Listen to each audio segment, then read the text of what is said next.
Na semana retrasada, nós iniciamos uma série de estudos sobre casamento.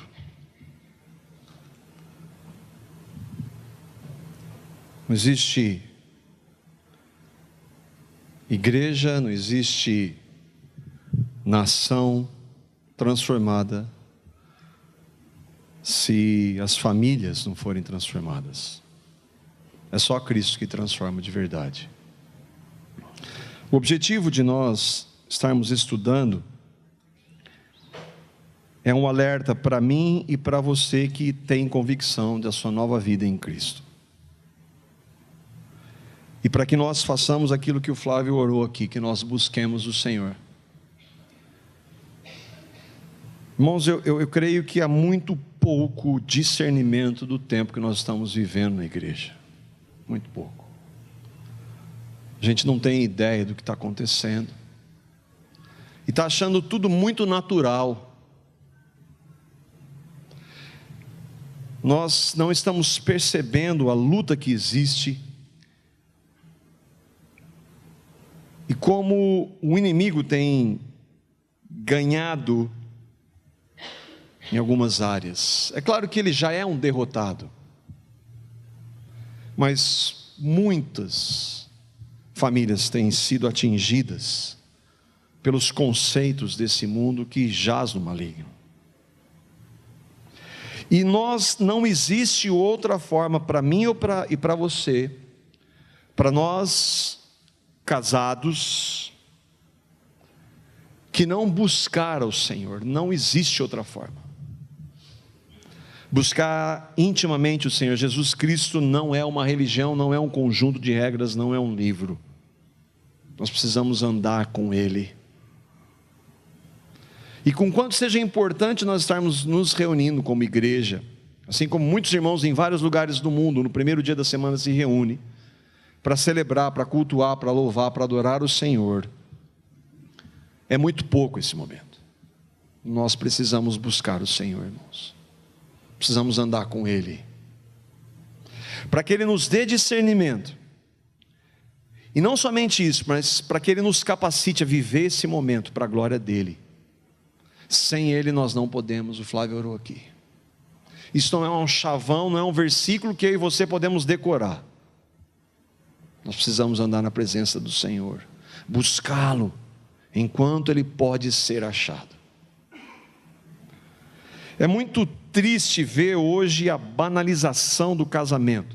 Eu tive esta semana estudando sobre o tema, ouvindo alguns irmãos, homens que nós reputamos como homens sérios, lendo outros, irmãos na história da igreja, irmãos do nosso tempo. E há um conceito e é uma percepção e um discernimento muito claro de que o casamento está totalmente banalizado. Mesmo sabendo que, de acordo com a Escritura, isso está ou aconteceria, está profetizado, ainda assim traz muita tristeza ao meu coração ver o que tem acontecido, e muito no nosso meio ainda. Sexta-feira eu estava conversando com um irmão, e de acordo com os princípios da Escritura, há uma escala de prioridades para nós que cremos. Essa escala é: primeiro Deus, depois nossos relacionamentos como marido e esposa, depois nossos filhos, depois o nosso trabalho e depois o ministério. Acontece que se o primeiro não estiver bem fundamentado, vai ter problema nos outros, não tem como. É impossível você não estar intimamente se relacionando com Cristo e ter um relacionamento que honre o Senhor no seu casamento, que você glorifique o Senhor no seu trabalho, no seu ministério, na educação dos seus filhos. Por isso que tudo começa a buscar em primeiro lugar o reino, o Senhor. amá-lo acima de todas as coisas, em primeiro lugar, mais do que tudo e todos. Ele vai cuidar do resto, é Ele quem faz. Agora, se nós não andamos assim, mesmo como cristãos, nós vamos sofrer e vamos sofrer muito. Isso tem acontecido muito na igreja. As estatísticas mostram que o número de divórcios na igreja é o mesmo fora da igreja. Isso deveria ser inconcebível, mas é muito aceito. E o que tem acontecido, eu ouvia o Charles Swindoll, um homem de Deus, ele é presidente do Seminário Teológico de Dallas, e ele diz que há 30, 40 anos, nenhum dos seminaristas era preparado para lidar com casais, com divorciados, e hoje faz parte. Os currículos das faculdades de teologia. Quer dizer, ao invés de nós buscarmos ao Senhor para que o Senhor mude essa realidade, nós temos que rever alguns conceitos e nos preparar para isso. No primeiro estudo, nós definimos 4 bases para isso que nós vamos tratar para esses estudos sobre casamento. A primeira base é esse número triste de casais, de cônjuges que confessam a Cristo e que são o nosso alvo. Por isso nós deixamos muito bem claro, a base que é Cristo. Você precisa ter certeza da sua conversão, novo nascimento. Você precisa saber o que é o Evangelho, crer no Evangelho, crer em Cristo como Salvador e Senhor, ter crido na graça. Essa é a base. E como há cônjuges e casais que vivem tão distantes da realidade de Cristo nos seus casamentos. Por isso que nós temos pela graça e queremos tratar com isso. E o nosso alvo é casais que creem em Cristo. A proposta nós definimos é de exortação com temor, tremor e em amor. Em amor. É um amor que diz a verdade. Deus é assim. E o texto que nós vimos, Provérbios 27, 6, nós vamos só passar por ele rapidamente para entrarmos no ponto hoje. Diz que nós vimos outros textos falando do amor desse Deus que nos ama e por isso Ele nos disciplina. E se nós estivermos sem disciplina, significa que nós não somos seus filhos, nós somos bastardos. Esse amor diz que quem fere por amor, mostra lealdade, mas o inimigo multiplica beijos, finge, não é autêntico. Externamente pode parecer, mas não é autêntico. Se alguém sabe a verdade a respeito de algum irmão e às vezes e não trabalha, com quem a gente pode abrir o nosso coração e dizer, e perceber, e não diz, com equilíbrio, nós não estamos amando.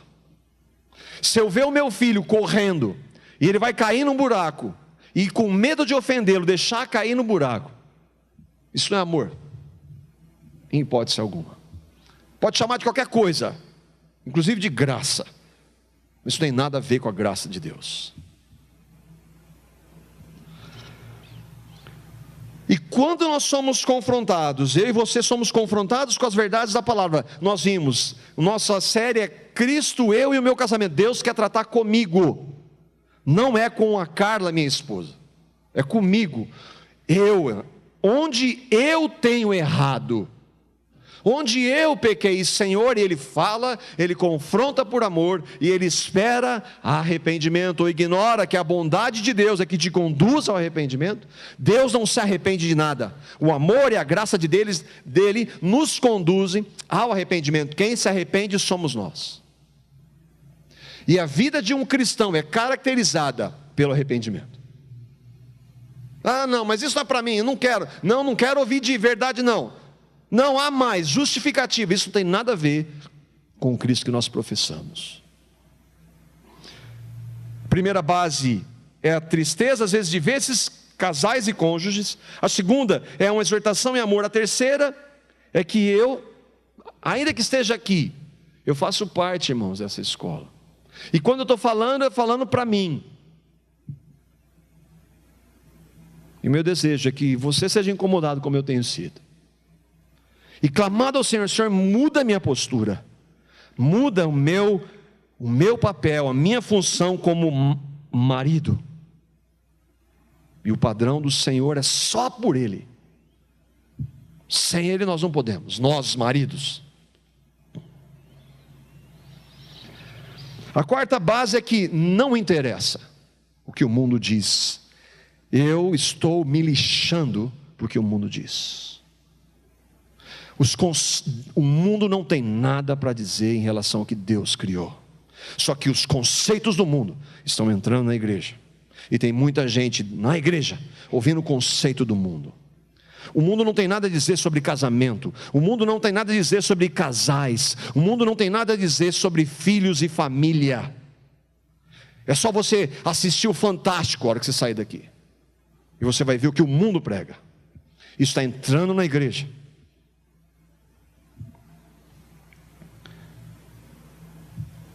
O tema que nós vamos tratar é difícil. É muito difícil. Porque Deus odeia o divórcio. É difícil porque ele é muito doloroso. Mas nós precisamos tratar do assunto. Eu estou me lembrando agora de um casal que está nesse processo e que eles professam a Cristo, a vida deles é um inferno.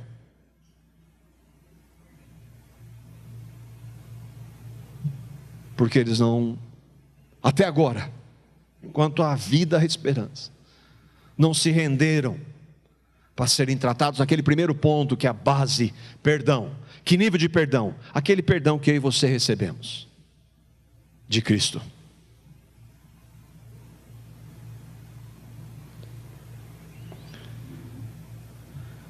Ouvindo Charles Swindoll, um tema sobre o divórcio, tratando com a sua igreja, pregando para a sua comunidade, eu faço dele as minhas palavras. Ele diz para a sua comunidade: eu encaro uma tarefa difícil, tenho a infeliz responsabilidade de tratar hoje sobre o divórcio.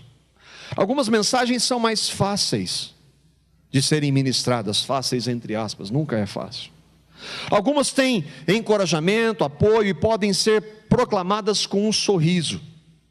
Há outras, por outro lado, que são mais sérias. Mas eu admito que há algumas que são de doer o coração. E esse tema, o divórcio, se encaixa nessa última categoria. Por ser realidade hoje na igreja, muitos fazem vista grossa, não tratam, fingem. Onde está o amor nesse tipo de ação? Onde está o amor nesse tipo de ação? De onde você tirou que Deus odeia o divórcio? Afinal, Deus não é amor, Ele é amor. Mas nós vimos, é um amor que por amor corrige. É um Deus que ama, e ama tanto que Ele corrige. É um Deus que é santo, justo. E o amor de Deus é inversamente proporcional ao pecado. Ele odeia o pecado. E há situações como essa que Ele diz em sua palavra. Flávio tem tratado aqui em Malaquias, capítulo 2. É Deus que está dizendo por meio do profeta: eu odeio o divórcio, diz o Senhor, o Deus de Israel, que é o nosso Deus. Ah, mas tem Jesus, né? Jesus é o Rei da Glória, é Deus. Jesus é Deus. Jesus odeia o divórcio. Ele vai falar isso, nós vimos, nós vamos ver mais. O contexto aqui é porque aqueles que eram povo de Deus, assim como a igreja, Deus trouxe Malaquias para corrigir aquele povo. E um dos erros é que eles estavam abandonando a mulher da mocidade e se relacionando com pagãs. É nesse contexto que Deus diz: eu odeio essa prática.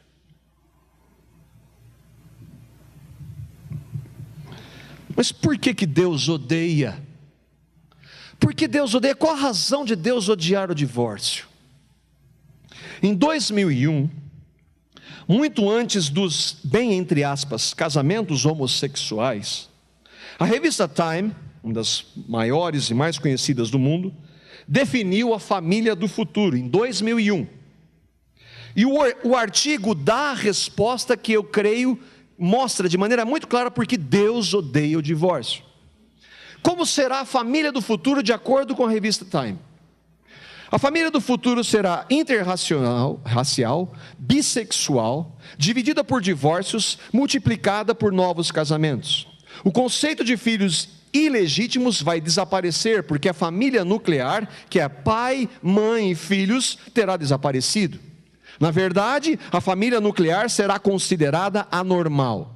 Haverá a monogamia serial, que é um parceiro de cada vez, mas vários parceiros durante toda a vida. Nessas famílias, crianças vão ter que dividir sua lealdade entre mães e pais biológicos, madrastas e ex-madrastas, padrastos e ex-padrastos. Além disso, as escolas terão que ter estruturas de apoio 24 horas por dia para crianças que foram abusadas. Por que Deus odeia o divórcio? Por que Deus odeia o divórcio? É um capricho dele. Por causa das consequências do divórcio. Das drásticas consequências do divórcio. E de quando a igreja hoje vê, como eu já tenho ouvido de alguns líderes proeminentes, não estou falando de neopentecostais, dizendo que pode divorciar por qualquer coisa. Pode porque você não vai estar lá naquela família cuidando deles. Você não vai sofrer o que os filhos vão sofrer. Que amor é esse? Ou será que Deus diz que odeia porque Ele nos ama? É porque Ele nos ama. Meu filho, eu amo você, eu não quero que você passe por isso, porque você vai sofrer. E aqueles que creem em Cristo, ainda que haja perdão e graça, sabem que as consequências do divórcio não se apagam. Ainda que haja perdão, restauração, reconciliação diante de Deus pelos méritos de Cristo, as consequências de um divórcio normalmente duram para toda a vida. Por isso Deus odeia o divórcio, e nós como crentes, como cristãos nascidos de novo, devemos odiar da mesma forma, e não passar a mão, e não dizer que é normal. Essas são as razões pelas quais é doloroso tratar desse tema. Eu conheço, na minha família eu vejo isso. Por que Deus odeia o divórcio? Eu queria que nós víssemos 3 verdades em relação à palavra sobre isso. Porque existe o divórcio. Porque já que há o divórcio, a Bíblia fala do divórcio, porque ele existe. E se ele existe, quando Deus permite o divórcio? E o que fazer diante do divórcio? De casais divorciados. Porque ao divórcio nós vimos um pouco, e Jesus disse que só existe o divórcio por uma razão.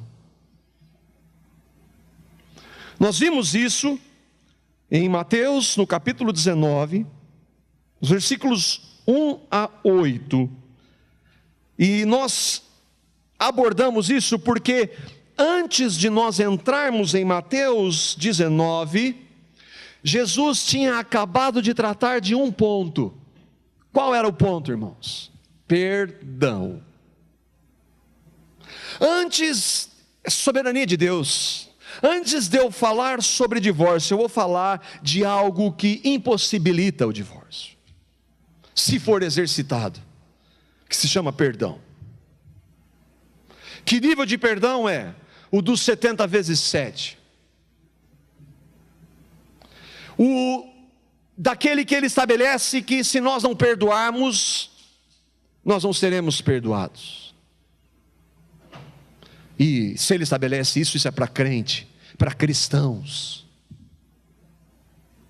E ele diz que não há situações que nós, como cristãos, não possamos perdoar. É por isso que ele vai agora tratar de divórcio. Acontece que aqueles que vão perguntar para ele não sabem nada disso. Não conhecem perdão, não conhecem graça, misericórdia, eles são religiosos, legalistas. Eu queria andar com você, que nós deixássemos a palavra de falar, Deus falar por meio da sua palavra. Nós vamos ler dos versículos 1 a 8, eu vou projetar, e vamos vendo verso a verso, para entender o que Jesus, Deus, está dizendo. Tendo acabado de dizer essas coisas, Jesus saiu da Galileia e foi para a região da Judéia, do outro lado do Jordão. Tendo acabado de dizer essas coisas, o quê? Ele tinha acabado de tratar de perdão. Pedro tinha perguntado: quantas vezes eu tenho que perdoar, Senhor? 7 vezes, está bom? Não, você tem que perdoar como eu perdoei você. Então ele acabou de falar de perdão. Ele acabou de usar da parábola daquele rei que, aliás, daquele que devia muito, mas muito, mas muito. E ele pede perdão e é perdoado da sua dívida impagável. Mas ele vai e aquele que devia uma pequena dívida, ele cobra. Jesus está falando para nós ali. Fala assim: eu perdoei você, se eu levei a sua natureza de pecado no meu corpo santo, sem nunca ter cometido um pecado na cruz, não há nada que você não possa perdoar. Mas eu não consigo, Senhor. Não, mas eu não estou falando que você consegue. Eu estou falando que se você crê em mim, eu capacito a perdoar. O poder nunca vai estar em você, está em mim que habito em você. Grandes multidões, versículo 2, o seguiam e ele as curou ali. Alguns fariseus aproximaram-se dele para pô-lo à prova. Fariseus eram a pior espécie de religiosos. E eles perguntaram: é permitido ao homem divorciar-se de sua mulher por qualquer motivo? Fariseus eram legalistas e eles têm um rótulo que Jesus os chama: vocês são hipócritas. Por fora vocês são muito belos, mas vocês não fazem nada do que vocês dizem que fazem. Vocês são aqueles que pegam uma mulher para apedrejá-la, mas não trazem um homem que também deveria ser apedrejado. Vocês são hipócritas.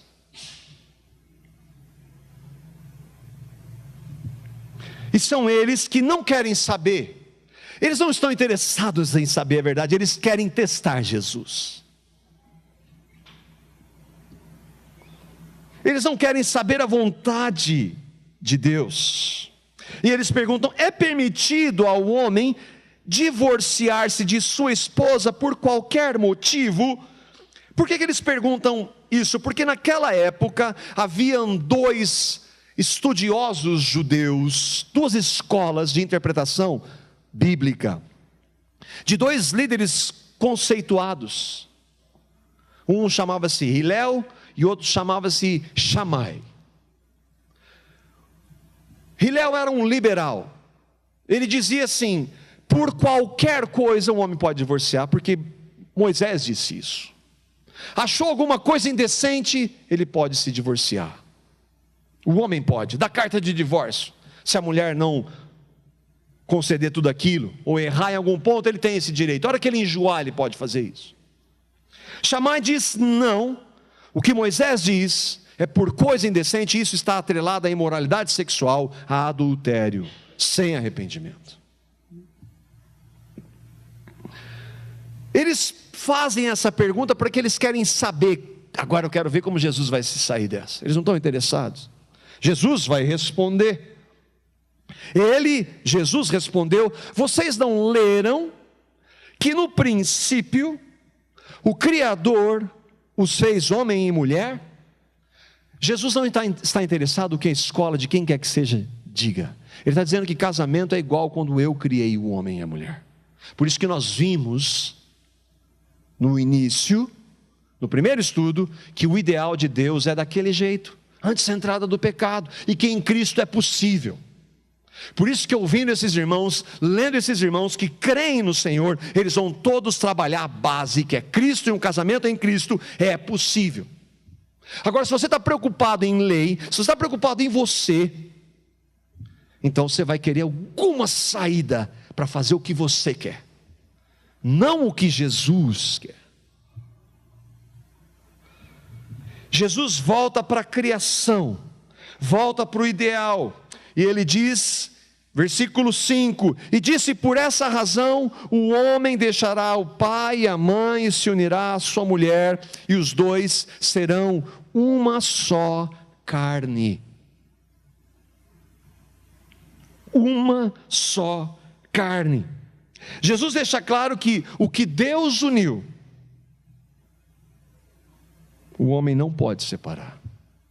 E que uma carne, se rompida, traz sofrimento, traz cicatrizes, traz marcas, traz dor.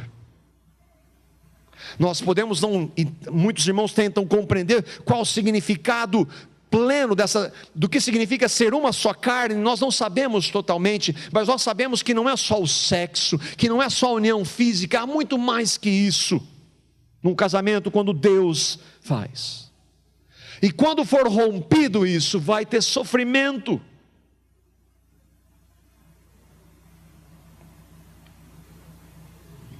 Deus não apoia o divórcio.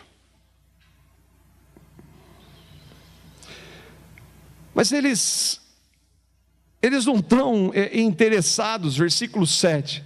Perguntaram eles: então por que Moisés mandou, entre aspas, mandou dar uma certidão de divórcio à mulher e mandá-la embora? Moisés não mandou absolutamente nada. Moisés, Jesus vai dizer, permitiu, e a palavra mandar aqui que os fariseus querem usar, é uma ordenança vinda de Deus, ao ponto que Jesus vai responder, permitiu, é algo que Deus permite, com quanto ele sofra, é como Deus criou tudo, ele permitiu a entrada do pecado, com quanto ele sofresse com a entrada do pecado. Essa mesma permissão da entrada do pecado é a permissão para o divórcio. Será que Deus odeia o divórcio porque Ele quer o melhor para nós? Ou não? Ou isso é coisa de legalista?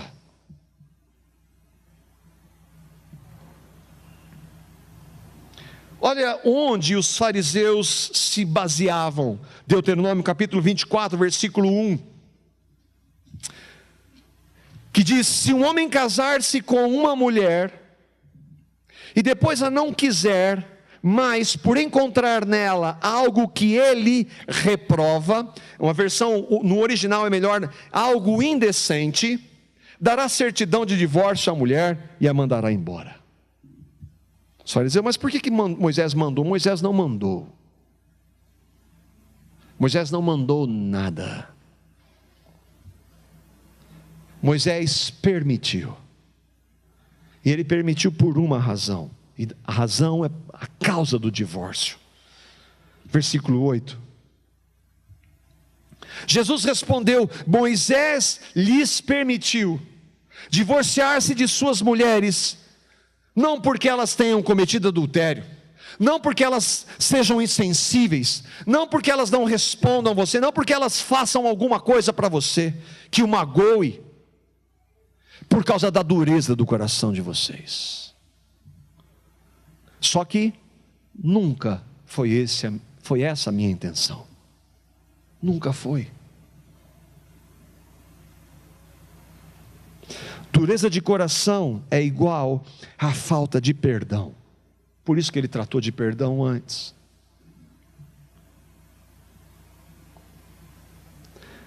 Não existe como entendermos de outra forma. De onde vem a dureza do coração? Do pecado. Nós somos pecadores. Temos corações desesperadamente corruptos. As pessoas que nós mais amamos somos nós. A pessoa que eu mais amo sou eu. Só que o slogan, eu tenho mais é que ser feliz, é uma mentira. Eu tenho mais é que fazer. Que haja em nós o mesmo sentimento que houve em Cristo. Ele veio para servir. E eu quero mais é ser feliz. O que isso tem a ver com Cristo? Quando que Deus permite o divórcio? Então, divórcio é permissão de Deus. Aqui na igreja de Cristo, existem, em essência, 3 linhas, 3 compreensões.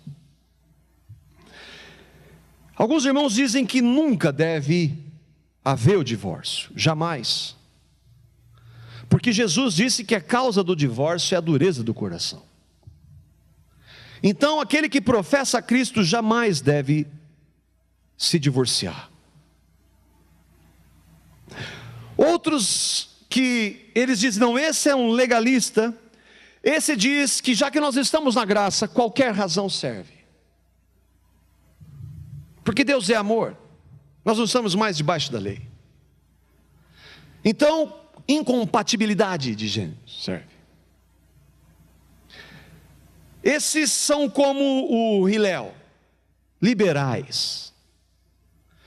Eles não vão buscar no Senhor por amor ao Senhor antes, e por amor àquele casal, e por amor aos seus filhos, que eles busquem o Senhor, e busquem o Senhor reconciliação que só Ele pode trazer. Ele vai dizer, é assim mesmo, afinal, nós estamos na graça. Como pastores que indicam psicólogos, e para um casal que está para se divorciar, ele indica um psicólogo, e a psicóloga vai lá e diz para a mulher que ela tem que separar mesmo. Que amor é esse?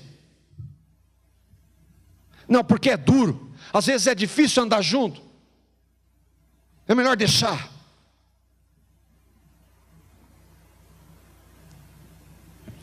É aqueles que dizem e creem que pode haver o divórcio. Pode haver, pode acontecer. Caso haja adultério ou abandono sem arrependimento, nós não podemos considerar o que Jesus está dizendo sem considerarmos o que ele acabou de dizer antes, de perdão incondicional.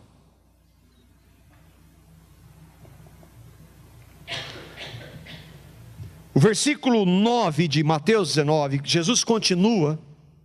Ele falou da dureza de coração, e se não houver dureza de coração, e se nós buscarmos, nós podemos sim perdoar, nós podemos sim ter nossos casamentos restaurados, não importa o que aconteça, há perdão, há graça, há misericórdia, há restauração. Cristo é poderoso para fazer isso.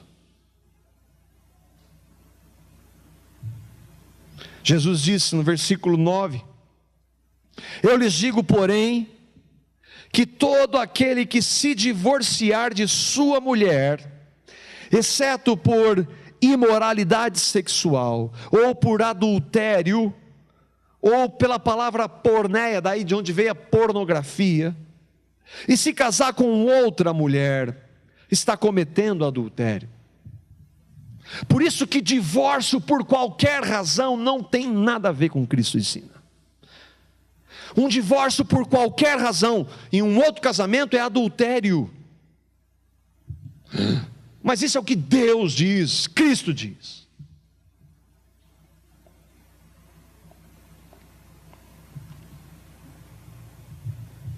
Nós vamos ver se o Senhor permitir essa questão de novo casamento. Mas hoje nós vamos focar no divórcio.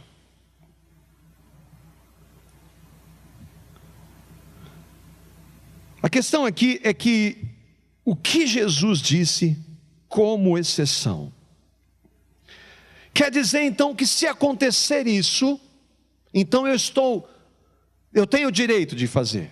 Não. Você tem que, se houver arrependimento, perdoar. Por quê? Porque você foi perdoado em Cristo. É difícil? É claro que é difícil. É duro? É claro que é. Mas em Cristo é possível. Por isso que quando nós falamos de buscar Cristo, não é religião, não é ler um livro, não são regras, é um relacionamento capaz de mudar os nossos conceitos, de quebrar o nosso ego, o nosso orgulho, de dizer que jamais se perdoou. Não, um cristão não pode dizer isso, porque ele foi totalmente perdoado.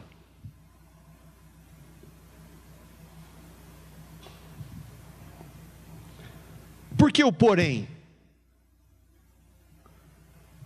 Jesus disse que o que Deus uniu, o homem não pode separar, a não ser que a dureza do coração seja tal, em que não haja arrependimento, e que não haja perdão,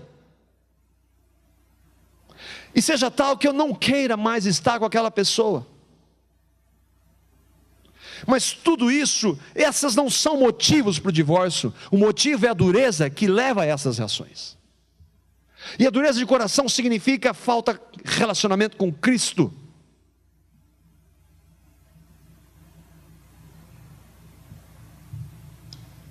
Significa que, então eu vou ter que aceitar tudo. Não, dureza de coração. Há um casamento, há um adultério, e a parte ela é confrontada pela verdade, e ela diz: e daí? Isso para mim não tem diferença nenhuma. Eu vou continuar fazendo. Eu quero ser feliz. Não estou falando disso. Mas quando é confrontado e diz: tem misericórdia, me perdoa, Senhor. Então há perdão naquela hora da parte de Deus em Cristo. Há perdão. Porque se há perdão da parte de Deus em Cristo, porque eu que sou cristão não posso perdoar, ou vou dizer que eu não perdoo.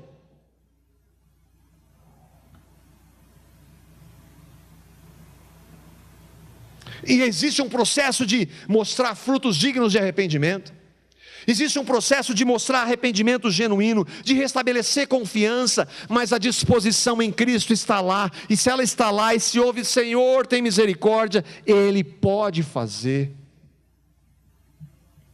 e Ele faz, Ele faz.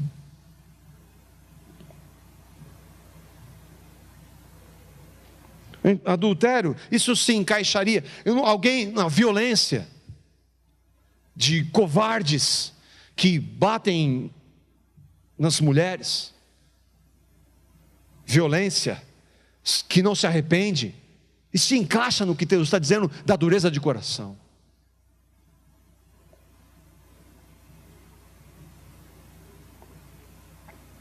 Adultério, imoralidade sexual. Há uma outra exceção, uma permissão, que Paulo vai dizer em 1 Coríntios, no capítulo 7, os versículos 12 a 14, Paulo está escrevendo para aquela que talvez fosse a igreja mais difícil. Muitos que haviam crido no Senhor ali, vinham de contextos e de realidades pagãs, de falsos deuses, idolatria, práticas promíscuas.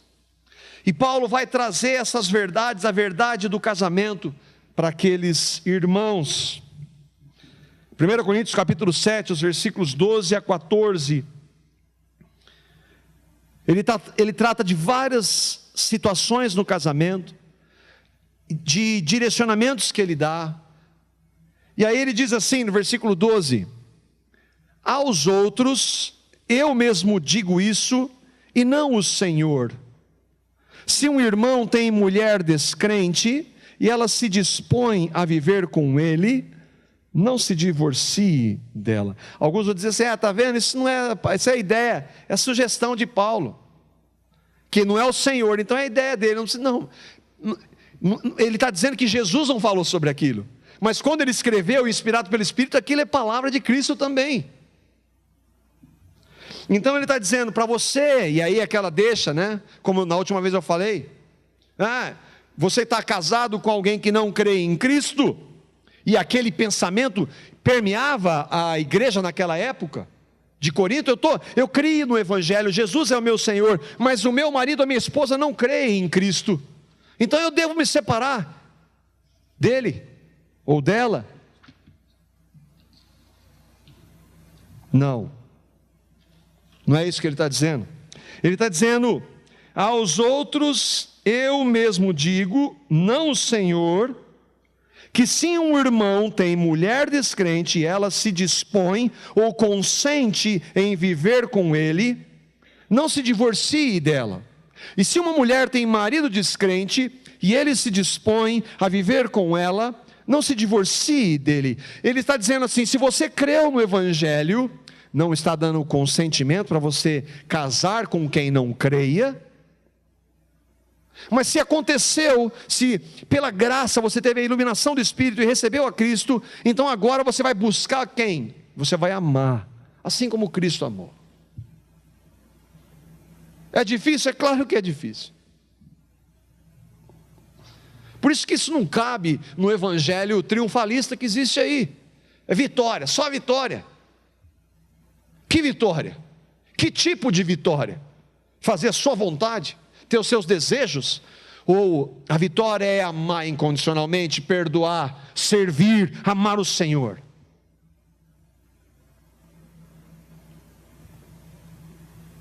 Versículo 14: pois o marido descrente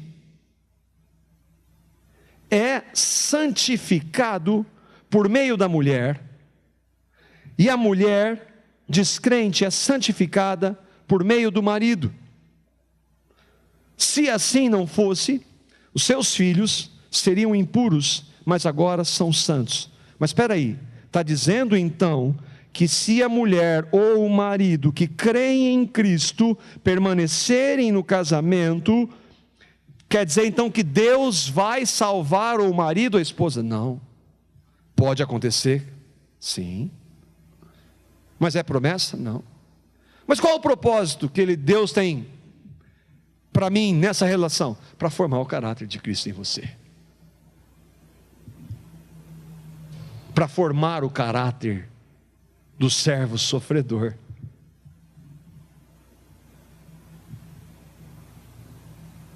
Quer dizer então que os filhos vão ser crentes? Não. Podem ser? Podem. Podem vir a crer? Podem. Deus usa o esposo ou a esposa que creem no Senhor? Usa. Fica claro que o Paulo está dizendo que mesmo entre incrédulos, casamento é casamento. Não, eu estou casado, mas Deus não uniu esse casamento aqui. Isso é comum também na igreja. Não foi Deus que fez. Não, peraí. Paulo considera que alguém que venha do paganismo e tenha casado, dois pagãos casaram, ele considera aquilo como casamento. Então Deus uniu sim. O texto não está autorizando um cristão a se casar com um não cristão. Isso é julgo desigual. E uma vez eu vi, um irmão veio conversar comigo. E ele veio falar: Marco, eu conversei com o pastor fulano de tal, e eu estou querendo namorar aquela menina, mas ela, assim, ela não crê em Jesus, assim. Eu falei: querido, e aí? Ele falou: não, eu disse que eu posso tentar, se não der certo. Mas você está perguntando isso, como é que você está perguntando isso? O que a palavra de Deus diz? Agora, sabe o que me deixa triste? É como esse pastor diz isso para ela, para ele. E quando houver problema ali, por causa da fé em Cristo, ele vai estar lá? Não, ele não vai. Ele não vai estar lá. Que amor é esse?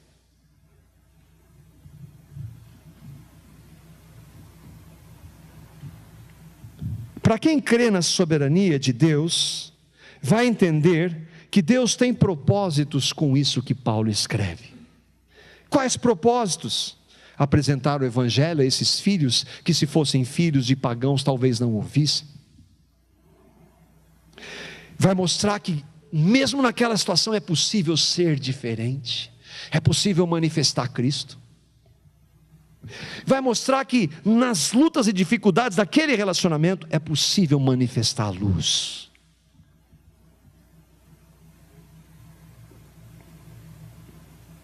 O cônjuge cristão pode apresentar frutos de Cristo, fruto do Espírito.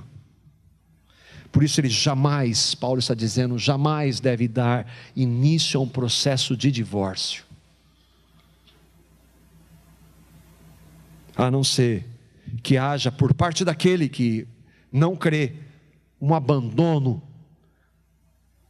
E ainda que fique caracterizado, onde se busque aconselhamento, busque pessoas para que diante de Deus busque a manutenção do casamento. Só quando ficar evidenciado que não quer mesmo. É isso que a palavra de Deus diz. Mas hoje não é assim na igreja. Porque muitos líderes, muitos pastores já passaram por esse processo. Então o que eles vão falar para as suas ovelhas? Eu não estou falando de uma vez, às vezes duas, três. Apóstolos.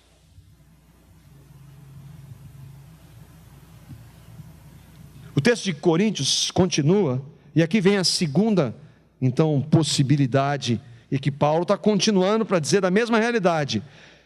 Não é para eu fazer.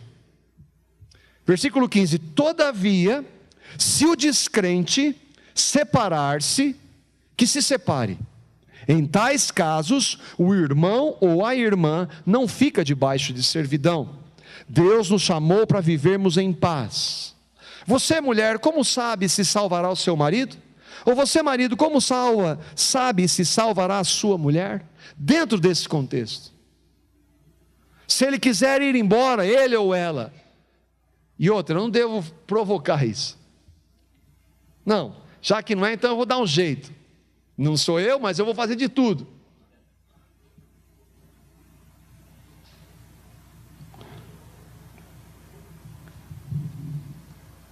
Pode acontecer. Antes de crer, o marido ou a esposa viviam no pecado. Agora, se Cristo é a minha vida, daquele marido ou esposa que agora quem crê em Cristo está casado com um incrédulo, pode acontecer alguns problemas, porque a vida do cristão muda. Muitas das práticas pecaminosas ele agora não mais vai praticar, enquanto o seu cônjuge quer que ele continue. E ele vai dizer: não, porque eu amo mais o Senhor do que a você. E aí, nesses casos, quando esse impor condições, não, se você não continuar fazendo isso ou aquilo comigo, não quero mais, eu amo mais o Senhor do que você. Jesus levantou essa possibilidade, sim. Ele disse que os primeiros inimigos da família dos cristãos seriam sua própria família, sua própria casa. Que isso tem a ver com esse triunfalismo que está sendo dito aí em alguns.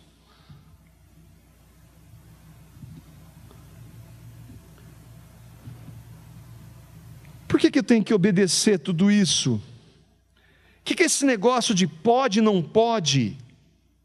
Eu tenho um texto da palavra de Deus que responde isso. João 14:15. Jesus está dizendo isso. Se vocês me amam, obedecerão os meus mandamentos. Jesus, eu te amo. O Senhor é o Senhor e Salvador da minha vida. Então aquilo que eu disse para você, meu servo, obedeça. Ah não, Senhor, mas eu amo, mas não é bem assim. Por que eu quero quando nós, pela graça de Deus, fiquei contente que quando a Carla lembrou essa semana, conversando, eu não me lembro, com alguns irmãos, onde quando nós nos casamos, um dos pontos era nós não levantaríamos esse nome no nosso meio, divórcio. Nós não temos capacidade para isso, eu não tenho. Mas diante do Senhor, essa palavra não faria parte do nosso vocabulário. Por quê? Porque eu tenho medo de Deus? Porque Ele não perdoa? Ele perdoa, mas por amor a Ele. Por amor a Ele. E por amor a Ele, o que Ele quer para nós é o melhor. Ainda que, se eu obedecer pelos benefícios, vai ser melhor, mas é por amor a Ele. O que fazer diante do divórcio, para nós terminarmos? Mas e se aconteceu? O que a igreja deve fazer? Fingir, boa parte faz. Essa semana eu soube de alguém que professa a Cristo. Fiquei muito triste. E que adulterou, e que até então havia acontecido outras vezes, e que não, a esposa havia, ele disse que se arrependeu, e a esposa não tinha dito para ninguém, mas ele fez outras vezes, agora ele largou da esposa. E a gente sofre com isso. Não estou falando desse caso, mas se houve um divórcio, nesses casos, por exemplo, dessa irmã, que ela demonstrou graça, misericórdia e perdão, mas não houve arrependimento, coisa nenhuma. E agora? Vou dizer para ela que não, é triste, ela vai sofrer, mas a graça e a perdão, em Cristo ela pode buscar força, para suportar aquela situação. Divórcio, quando fora da palavra de Deus, é pecado. Mas ainda assim, quando há arrependimento, há perdão, não existe pecado imperdoável. O único pecado imperdoável é a rejeição a Cristo. Mesmo que eu tenha passado por esse processo, Senhor, tem misericórdia. E a passagem que é maravilhosa, que esses irmãos às vezes não tratam, é de João 4, 16 e 19, que Jesus vai conversar com uma mulher samaritana. Com uma mulher que ninguém conversaria, porque era mulher, e por ser samaritana, então pior, e o caso dela então é pior ainda. Mas Jesus trata com ela, com graça e com misericórdia. João capítulo 4, versículos 16 a 19, ele está lá falando com aquela mulher, ele puxa uma conversa com ele é Deus, ele sabe da realidade daquela mulher, ele sabe tudo. Ele lhe disse para a mulher, Jesus disse para a mulher, vai, chame o seu marido. Ele sabia ou não da resposta dela? Ele é Deus. Ela disse, eu não tenho marido. Respondeu ela. Disse-lhe Jesus, você falou corretamente, dizendo que não tem marido. O fato é que você já teve 5. E o homem com quem agora você vive não é seu marido, você está vivendo em adultério. Nesse caso é inferno. Mas aquela mulher se arrependeu e recebeu perdão. Estava vendo o irmão Luiz Saião, falou assim, ninguém gostaria de ter aquela mulher congregando na igreja. Mas Jesus amou aquela mulher. Por mais que a vida dela tivesse, ela sofrendo a situação. Mas quando ela diz, eu não tenho marido, o Espírito de Deus estava conduzindo ela para arrependimento. Aquela mulher foi perdoada em Cristo. Talvez por nós não. Mas quando eu e você, não importa o que nós tenhamos feito, chegamos diante de Cristo e dizemos, Senhor, tem misericórdia, me perdoa, eu creio no que o Senhor fez. Perdão. Onde abundou o pecado, superabundou a graça. O que nós podemos aplicar para isso? Para nós, para aqueles que passaram por esse processo, primeiro receba o perdão. Em Cristo você já foi perdoado ou perdoada. Se houve arrependimento, perdoe o seu cônjuge que errou com você. Se possível, busque a reconciliação. Eu oro por um casal, chamo de casal ainda, que há mais de 10 anos está separado. Enquanto não houve um outro casamento, não houve nada, eu creio que Deus pode fazer. Isso é loucura, o Evangelho é loucura. Deus faz milagre. Se não for possível, receba o perdão e perdoe. E para nós que estamos casados, ou que queremos casar, aqueles que querem casar, um divórcio nunca é decidido de uma hora para outra. Nunca. Por isso, ele começa aos poucos, quando um casal não trata dos seus pecados, diante de Deus, e um diante do outro. Por isso nós precisamos tratar. E às vezes precisamos buscar ajuda. Não há vergonha nenhuma em buscar ajuda. Buscar alguém, às vezes um casal mais experiente, irmãos em Cristo, que podem ajudar, aconselhar, amar, mostrar misericórdia, tratar com a verdade.